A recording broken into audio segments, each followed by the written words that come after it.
Assemblea dei soci oggi della BCC Agrigentina, approvazione del bilancio. Ecco, possiamo fare appunto un bilancio di ciò che è stato l'anno sociale 2016, come è andata, insomma quali sono i sintomi anche dell'economia agrigentina secondo il vostro punto di vista, dottore Laporte? Guardi, allora, l'anno è trascorso bene, anche se l'impegno è stato notevole.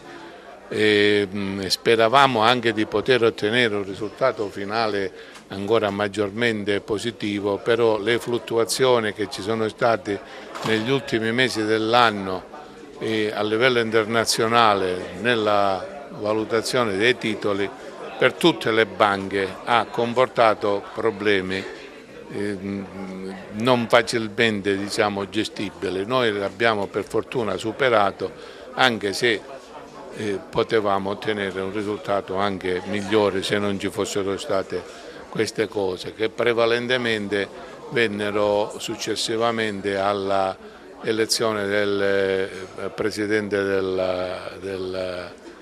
degli Stati Uniti.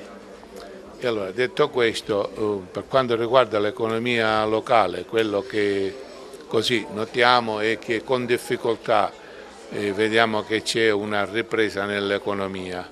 Noi cerchiamo di sostenerla, vogliamo anche aiutare molto le imprese locali, ma devono con attenzione formulare piani di investimento che possano reggere nel futuro e ci auguriamo che questo possa avvenire. Oggi siamo riuniti per approvare il bilancio del 2016. Devo dire che siamo contenti e orgogliosi di questa realtà che abbiamo creato, che poi è l'unica realtà bancaria che esiste in Agrigento. Quindi cercheremo sempre di fare bene, di dare il massimo contributo, di essere vicini alle esigenze delle persone e di fare bene il nostro lavoro. Ecco, d'altro canto ci sono delle persone molto impegnate, direi straordinarie, che lavorano per questo con risultati che possiamo considerare fortemente gratificanti.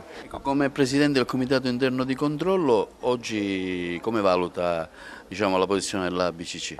Guardi, noi devo dire siamo relativamente soddisfatti perché nonostante il nostro tessuto economico magari non sia uno dei più floridi delle province italiane, nonostante tutto siamo riusciti a realizzare degli utili e siamo riusciti a reinvestire nel territorio e a immettere nel territorio la fiducia che poi i nostri soci e tutta la gente che lavora all'interno della banca riesce ogni giorno ci dà conferma di questa cosa. Quindi devo dire che noi come istituto di credito bancario, in un momento in cui c'è la riforma del credito cooperativo e altre situazioni che in qualche modo ci stanno investendo, stiamo riuscendo a cogliere comunque le opportunità che la normativa e lo Stato ci sta concedendo.